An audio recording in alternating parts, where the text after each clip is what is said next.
At the start of each piece, you will hear this sound. Part 1. You will hear people talking in 8 different situations.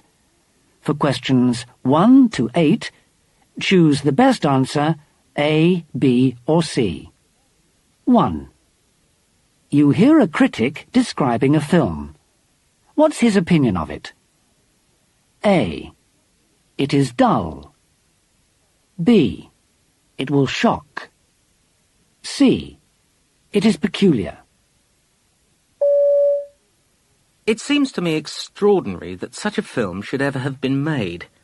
There's nothing wrong with the cast. They're all excellent actors. But I simply can't imagine that the public are going to like it. It's very violent, but the violence is so badly done that it makes you want to laugh. It's not exactly what you'd call original, and I suspect that most people unfortunate enough to go and see it will simply yawn and wait for it to end. 2. You hear someone talking on a radio phone-in program. Where is he phoning from? A. His home. B. His car. C.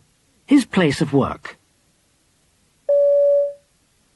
Yes, when I heard your last caller, I was so annoyed that I just had to pull over and call in.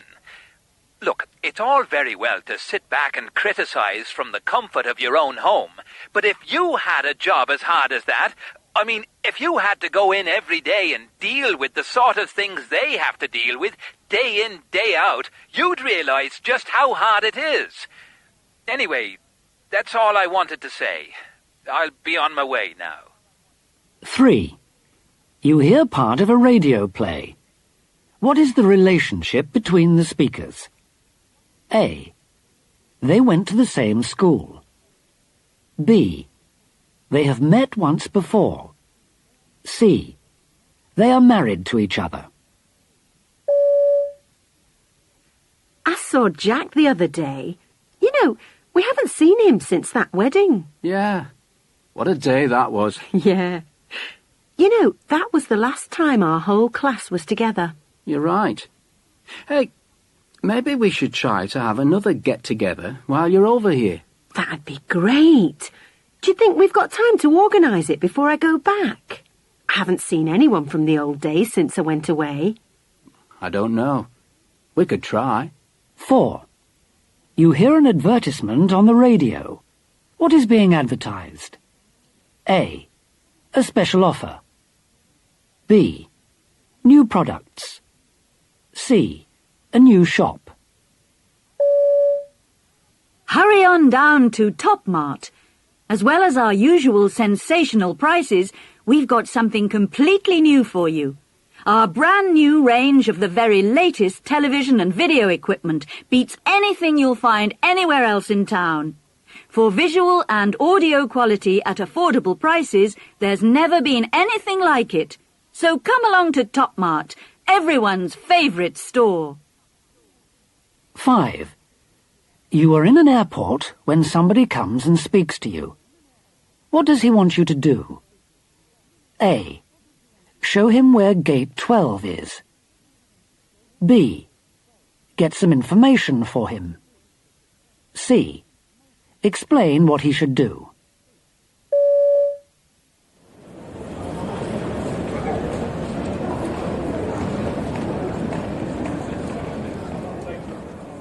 Excuse me, did you catch that announcement just then?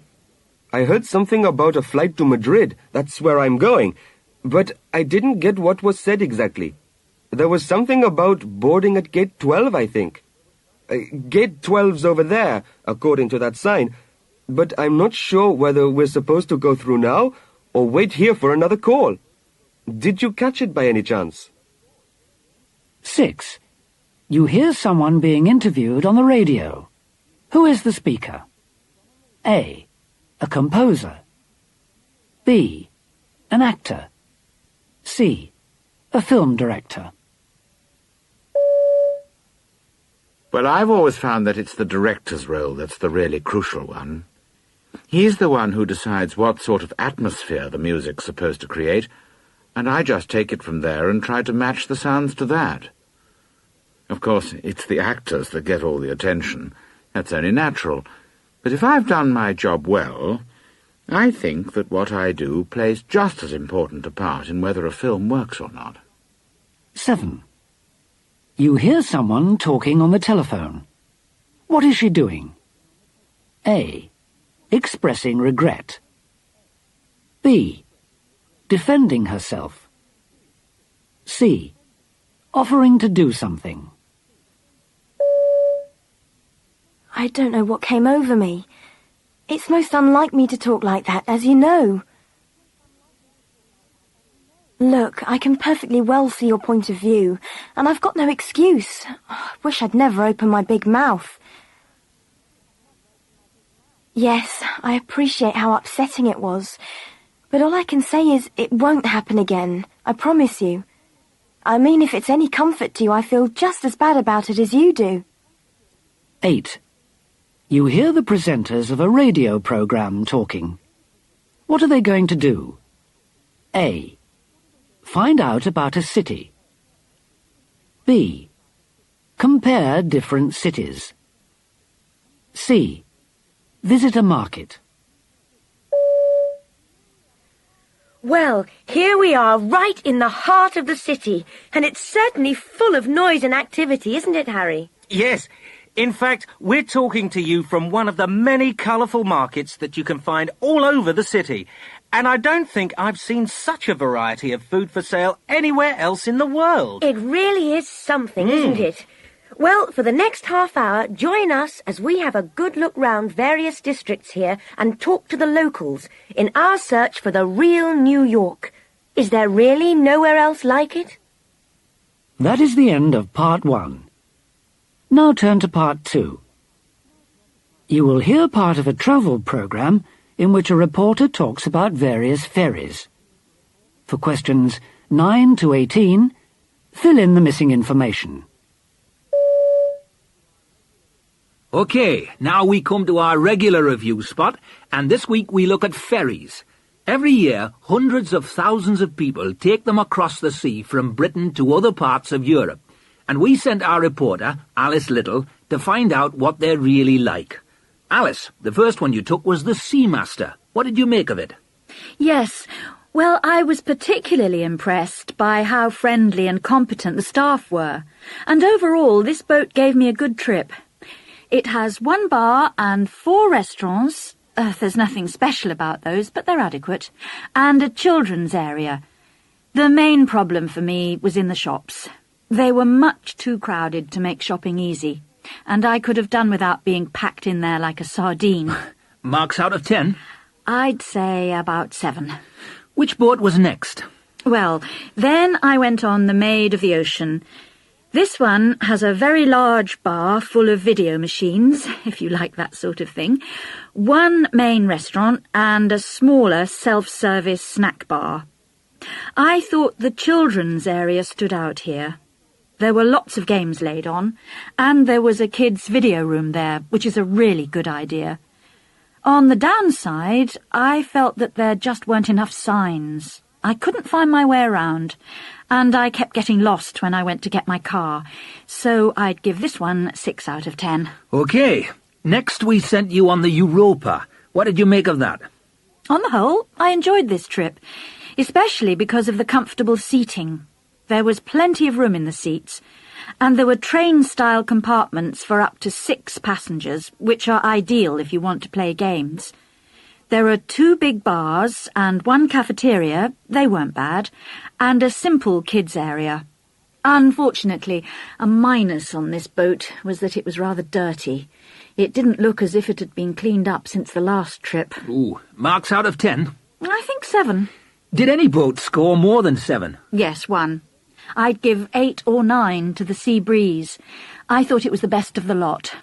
It's a brand new boat. I think it's only been in service for a couple of weeks, and I really enjoyed my trip on it.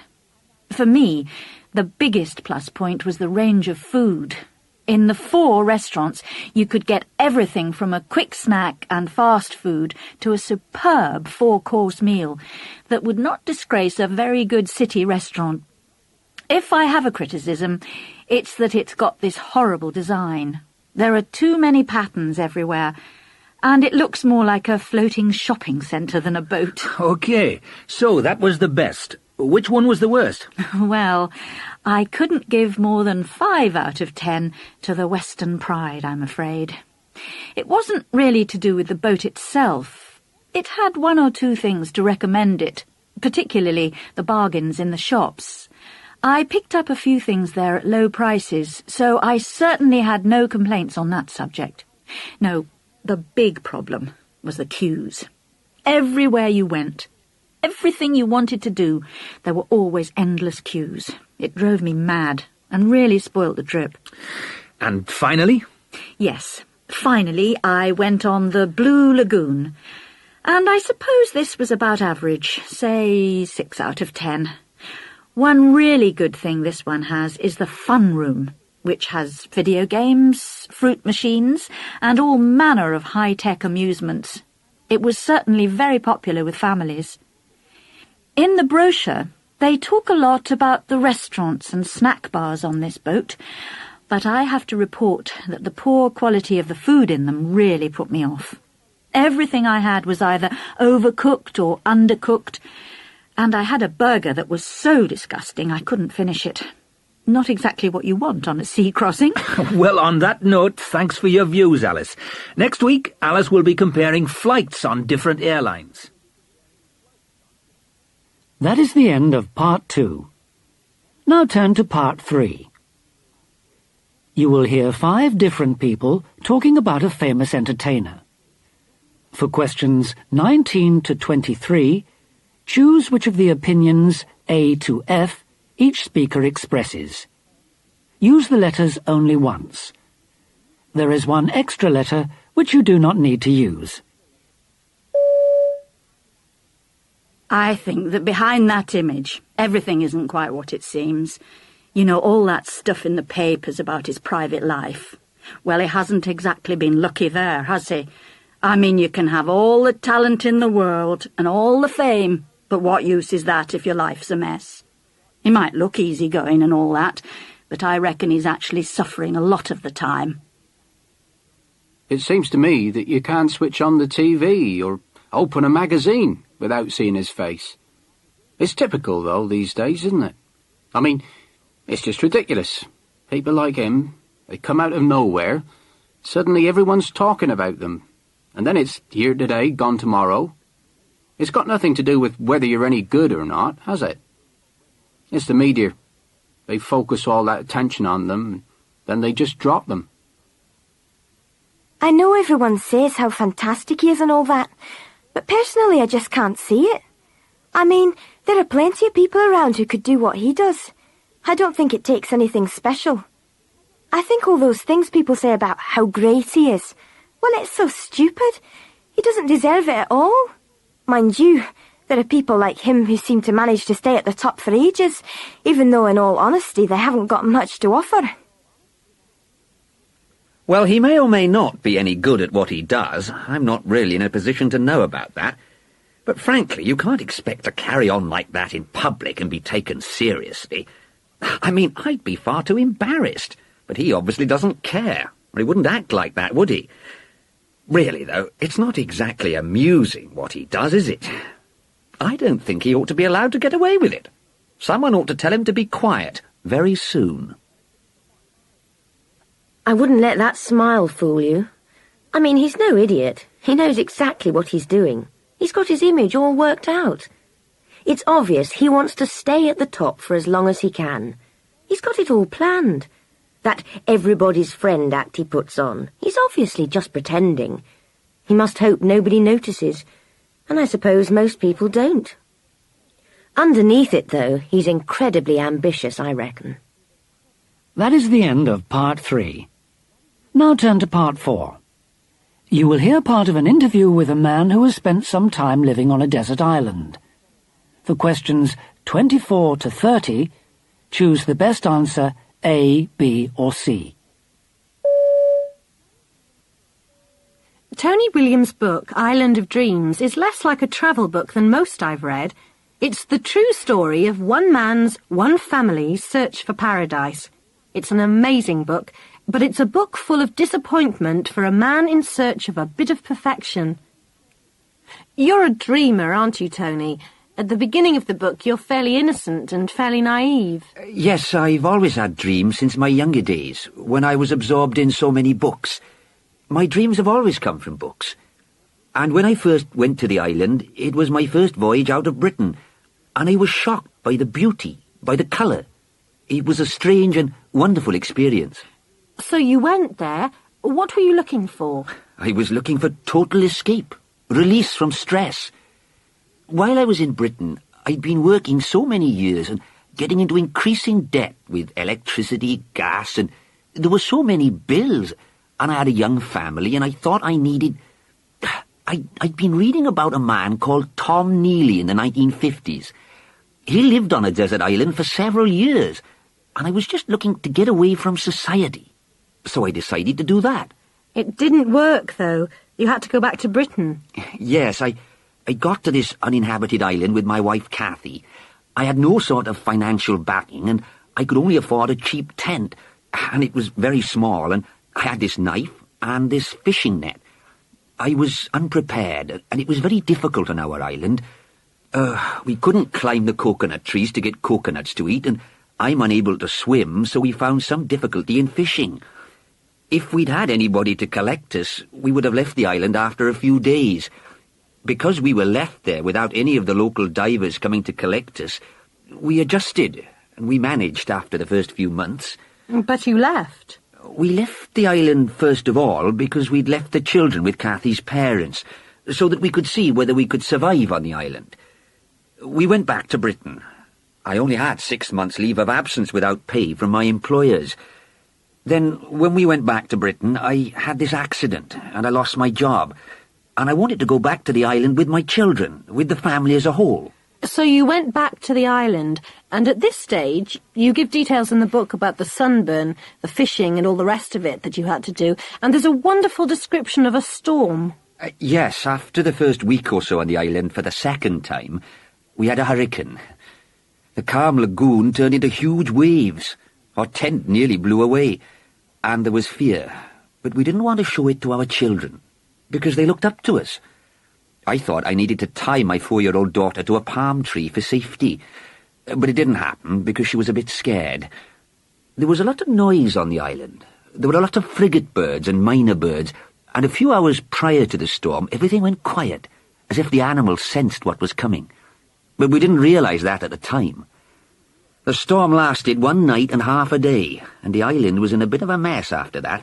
You're back in Britain now to promote the book, but are you going back to the island? I came back to Britain with my family, but I'm homesick for the island. What about your wife? She's had a taste of the South Seas, and she wants to go back there. If you went back, would you find it easy to survive? Well, what I found on our island, which was strange, all the years I was working, for 10 years I was working 12-hour shifts, and I wasn't progressing. There wasn't any money. Still a search for money, to pay our bills. But on our island, we had the coconuts for food, fish, crabs, rice. There were wild chickens, and we found we could survive on the island with the food that was there. Still, we would take more supplies with us next time. Would you take the kids with you next time, and would you go forever? This is what we've discussed, and what we've decided is, when we get back as a family to the island, if for any reason the children say, "We've been here for a few months, we want to go back home, it's not for us," then I would return with them until they became independent, and that's when I would go back to the island for good. Well, it's a wonderful story, and if you read it, it tells you a lot about yourself and your own reactions. Tony Williams, thanks for coming. Thank you. That is the end of part 4.